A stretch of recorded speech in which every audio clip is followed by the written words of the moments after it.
बीच उपद्रवी।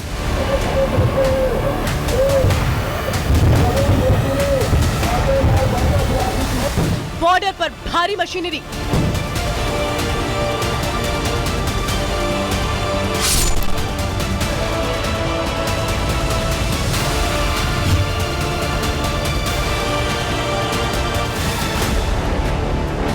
चेहरे पर मास्क, हाथ में ढाल।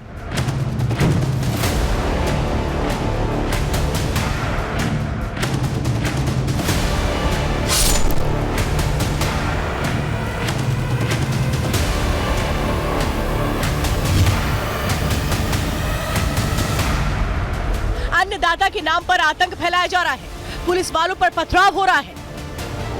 बॉर्डर पर सुरक्षा को ध्वस्त करने के लिए हैवी मशीनरी खड़ी कर दी गई है। सरकारी संपत्ति पर कब्जा कर लिया गया है और इस उपद्रव को आंदोलन का नाम दिया जा रहा है। शंभू और खनौरी बॉर्डर पर किसानों के बीच हजारों उपद्रवी शामिल हो गए हैं, जिनका मकसद दिल्ली पहुंचकर राजधानी को शांत करना है। पंजाब से लेकर हरियाणा तक हंगामा जारी है। ट्रैफिक ठप है, व्यवसायियों का कारोबार बंद हो रहा है, लेकिन ये भीड़ दिल्ली जाने को आमादा है। सरकार हमारे ऊपर अटैक करने के लिए तैयार हो गई। बीएसएफ पंजाब में भी घुसाई गई। हम अपने जवानों के ऊपर अटैक नहीं करेंगे, वो हमारे हैं। हम सरकार से आज भी मांग करेंगे कि दिल्ली से बड़ा फैसला करें। हमारी यही अपील है कि सारे जो ऐसे किसान संगठनों के लोग हैं वो संयमता के साथ वार्ता में भाग लेकर इसका अस्थायी समाधान के क्या क्या रास्ता हो सकते हैं उस पर हम चर्चा करते हुए आगे बढ़ें और चर्चा के माध्यम से समाधान करें। अगले कुछ महीने में लोकसभा चुनाव है, लेकिन उससे पहले माहौल बिगाड़ने की साजिश हो रही है। जहां मुख्य किसान संगठन इस आंदोलन से दूरी बनाए हुए हैं, वहीं पंजाब से आई ये भीड़ एमएसपी की मांग को लेकर हरियाणा बॉर्डर पर डटी हुई है।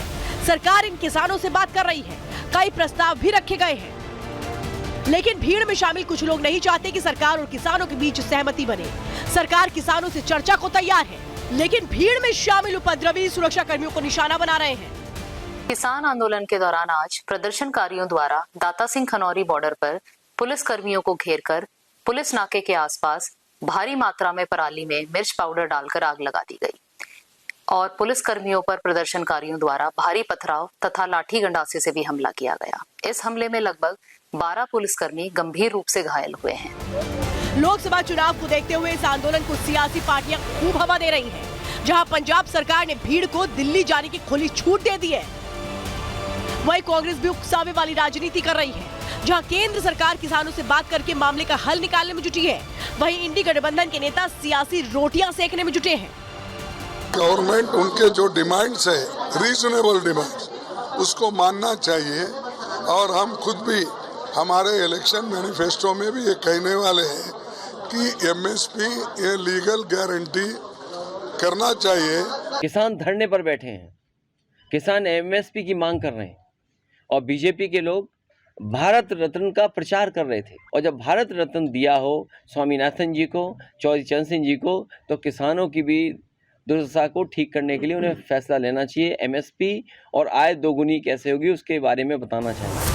चुनाव से पहले एमएसपी के नाम पर शुरू हुई सियासत के पीछे विपक्षी दलों का अपना सियासी फायदा है। जहां आम आदमी पार्टी पंजाब में किसानों की हितैषी बनकर वोटों की खेती करना चाहती है, वहीं कांग्रेस भी इस आंदोलन के सहारे लोकसभा चुनाव में खुद को जिंदा रखने की आस पाले हुए है। आंदोलन के नाम पर जुटाई गई ये भीड़ कई सवाल भी खड़े कर रही है। सवाल ये है कि आंदोलन से मुख्य किसान संगठन क्यों दूर है? एमएसपी की मांग एक बार फिर चुनाव से ठीक पहले क्यों? सवाल ये भी कि किसानों के बीच ये पत्थरबाजी कर रहे लोग कौन हैं? पंजाब पुलिस हरियाणा पुलिस की मदद के लिए क्यों नहीं आ रही? सवाल ये भी कि अपनी मांग मनवाने के लिए बॉर्डर पर कब्जा करना कितना जायज है। Haryana police rapid action force जो है वो लगातार सुबह से ही टीयर गैस के गोले जो है किसानों पे छोड़ रही है और ये तमाम जो किसान हजारों की संख्या में युवा जो यहाँ पर मौजूद है अपनी हक की लड़ाई के लिए यहाँ पर डटे हुए हैं। किसान नेताओं और डीजीपी पंजाब के बीच जो है वो बैठक चल रही है और दूसरी तरफ जो है इसी बीच हरियाणा पुलिस जो है सुबह से ही लगातार रुक रुक के टीयर गैस के गोले जो है वो किसानों पे छोड़े जा रहे हैं। तस्वीरें बता रही हैं कि शंभू बॉर्डर पर सिर्फ किसान नहीं है, बल्कि किसानों की आड़ में बड़ी संख्या में उपद्रवी भी घुस गए हैं, जिसका मकसद किसानों का हित नहीं बल्कि दहशत फैलाना है और सरकारी संपत्ति को नुकसान पहुंचाना है। लेकिन प्रशासन अलर्ट है, उपद्रवियों को खदेड़ा जा रहा है, किसानों से बात की जा रही है और जल्द से जल्द हल निकालने के लिए संवाद जारी है। Bureau report, Republic Bharat. तो देखिए, अभी आपने ये रिपोर्ट देखी और इसके जरिए आप समझ गए होंगे कि किस तरह से एक आम आदमी को भी इससे कितनी परेशानी हो रही होगी। उसका किसको ख्याल है? सोचिए, जाम पर जाम हो रहा है लेकिन किसी को कोई ख्याल नहीं है। लेकिन अब आप ये समझिए कि एमएसपी कानून से क्या हो सकता है, कितना बोझ पड़ सकता है, ये भी आप समझिए। 2014 और 15 में अगर खरीद देखेंगे तो 761 लाख टन की खरीद हुई थी, जो 2022-23 में बढ़कर के 2.28 लाख करोड़ रुपए इस पर खर्च होता है, क्योंकि खरीद ज्यादा होती है इसलिए खर्च ज्यादा होता है। 2014-15 में एमएसपी पर फसल खरीदने पर 1.06 लाख करोड़ रुपए खर्च हुआ था, यानी कम हुआ था, और ये बढ़ करके देखिए कितना ज्यादा हो गया था। अब समझिए, एमएसपी पर सरकार का जो खर्च है वो कैसे दुगना हो जाएगा अगर ये लागू होती है। मैं आंकड़ों से बताती हूँ आपको, सरकार पर लाखों करोड़ रुपए का खर्च बढ़ेगा। सालाना कितना खर्च बढ़ेगा? 10 लाख करोड़ रुपए का खर्च बढ़ने का अनुमान है। मांग मानने पर लड़खड़ा सकती है देश की अर्थव्यवस्था, क्योंकि इससे बहुत अतिरिक्त बोझ पड़ेगा अर्थव्यवस्था पर।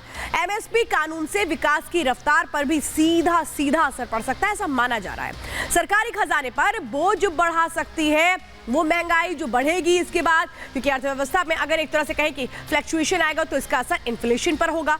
आम आदमी पर इसका बोझ पड़ेगा टैक्स के तौर पर, यानी उसे अतिरिक्त टैक्स लगाया जा सकता है। ये सारी चीजें हैं जो एक आम आदमी को समझना जरूरी है। लेकिन अब चलिए मैं आपको बताती हूँ कि कारोबार कैसे ठप हो चुका है। आम आदमी जो अपनी रोजी रोटी का तरीका नौकरी के जरिए और व्यापार के जरिए ढूंढता है, लेकिन कैसे उसकी एक तरह से पूरी की पूरी जो जीवन शैली है वो इस प्रदर्शन के इर्द गिर्द अब इस घूमती नजर आ रही है।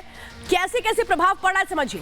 पंजाब दिल्ली के कारोबार पर आंदोलन का सीधा असर पड़ रहा है। कैसे असर पड़ रहा है ये समझिए। दिल्ली में 300 करोड़ के कारोबार का नुकसान हो रहा है अभी तक अगर हम देखें, क्योंकि फल सब्जियां जो आती हैं बॉर्डर्स के रास्ते वो नहीं आ पा रही हैं। अंबाला का कपड़ा मार्केट पूरी तरह से ठप है क्योंकि आवागमन नहीं हो पा रहा है, इसलिए व्यापारी खरीदारी के लिए दिल्ली नहीं आ पा रहा है। जो जहां पर है वहीं पर टिका हुआ है कि ये जो दिल्ली और एक पंजाब और हरियाणा का बॉर्डर, ये फिलहाल इन प्रदर्शनकारियों ने रोका है। पंजाब के बाजार खाली हो रहे हैं क्योंकि सामान जाए दिल्ली से तो जाए कैसे, क्योंकि बॉर्डर पर तो ये प्रदर्शनकारी डटे हुए हैं। आम जनता पर सीधे इसकी महंगाई की मार पड़ रही है, क्योंकि जब सामान आ नहीं रहा है तो जो अवेलेबल है उसकी कॉस्ट हाई हो जाएगी। मंडी नहीं पहुंच पा रही है फलों सब्जियां खत्म हो रही हैं, जो है उनकी लागत और उनकी कॉस्ट बहुत हाई हो रही है। बॉर्डर बंद होने से पेट्रोल डीजल की भी किल्लतें अब शुरू हो चुकी हैं। अब इन सब के लिए कौन कसूरवार है, किसको कसूरवार माना जाए? समझिए आप, एक आम आदमी कैसे परेशान है, व्यापारी कैसे परेशान है, और अगर इसी तरीके से परेशान हुए तो क्या ये भी यही रास्ता अपना ले? क्या यही कोशिशें होती हैं? और बड़ी खबर इस वक्त आपको बता दें, अगले 2 दिन प्रदर्शन नहीं करेंगे आंदोलनकारी। अगले 2 दिनों तक दिल्ली कूच के लिए जो कोशिशें वो नहीं होंगी। शुक्रवार को आगे की रणनीति तैयार की जाएगी। आंदोलनकारियों ने फिलहाल के लिए दिल्ली मार्च रोक दिया है। 2 दिनों के लिए दिल्ली मार्च रोका गया है। ये कहा जा रहा है कि जो सरकार है वो चूंकि एमएसपी को लेकर बातचीत के लिए तैयार है और इसीलिए फिलहाल अभी जो रणनीति है वो शुक्रवार के बाद तय की जाएगी। सुनिए जरा क्या कुछ कहना है। ਅਸੀਂ ਆਰਜੀ ਤੌਰ ਤੇ ਫੈਸਲਾ ਕੀਤਾ ਦੋਵਾਂ ਫੋਰਮਾਂ ਵੱਲੋਂ। ਅੱਜ ਦਾ ਦਿਨ ਤੇ ਲੰਘ ਗਿਆ, ਕੱਲ ਤੇ ਪਰਸੋਂ ਇਹ ਲਗਭਗ ਹੁਣ ਸ਼ਾਂਤੀ ਰਹੂਗੀ। ਅਸੀਂ ਸਾਰੇ ਮਸਲੇ ਤੇ ਵਿਚਾਰ ਕਰਾਂਗੇ। ਕਿਸ ਕਿਸਮ ਦਾ ਸਰਕਾਰ ਜ਼ਬਰ ਕਰ ਰਹੀ ਆ, ਗਾਂ ਕਿਸ ਕਿਸਮ ਦੀ ਨੀਤੀ ਬਣਾ ਕੇ ਅੱਗੇ ਦੇ ਫੈਸਲੇ ਕੀਤੇ ਜਾਣ, ਉਦੋਂ ਬਾਅਦ ਜਿਹੜਾ ਵਾ ਅੱਗੇ ਦਾ ਫੈਸਲਾ होगा। तो अंदर खबर में आज के लिए मेरे साथ इतना ही, लेकिन हर दिन की तरह आपसे वादा